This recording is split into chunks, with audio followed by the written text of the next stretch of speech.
বর্তমানে আমি বরিশাল বিভাগের পটুয়াখালী জেলার সবচেয়ে সুন্দর একটি জায়গায় রয়েছি, আর এই জায়গাটির নাম কাশ্মীর রোড বা সেলফি রোড। যদি কখনো পটুয়াখালী সদরে আসেন অবশ্যই এই জায়গায় ঘুরে যাবেন, কারণ পটুয়াখালী পর্যটন স্পটগুলোর মধ্যে এটি একটি অন্যতম জায়গা। মূলত এই রোডটিকে আগে সেলফি রোড বলা হতো, পরবর্তীতে নাম হয়ে যায় কাশ্মীর রোড। আর এই নামকরণের পিছনে একটি কারণ রয়েছে।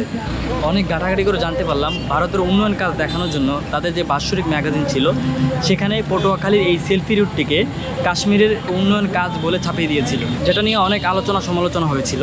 পরবর্তীতে এর নাম হয়ে যায় কাশ্মীরি রোড। আর এই সেলফি রোডের সামনেই ঝাউতলা বা ঝাউবন রোড। আর এই রোডে আসলে আপনার কাছে মনে হবে আপনি ইউরোপের কোনো দেশে আছেন, কারণ এই রোড বানানোর ধরনটাই আলাদা।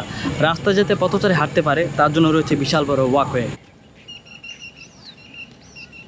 আর এর পাশেই রয়েছে আরটি ট্র্যাক বা লাইন, যেখানে সাইকেল বা বাইক চলাচল করতে পারে। এর পাশেই 4 লেনের রাস্তা। আর এর পরিপূর্ণ সৌন্দর্য ফুটে ওঠে রাতের বেলায়, কারণ অনেক সুন্দর করে লাইটিং ব্যবস্থা করা আছে।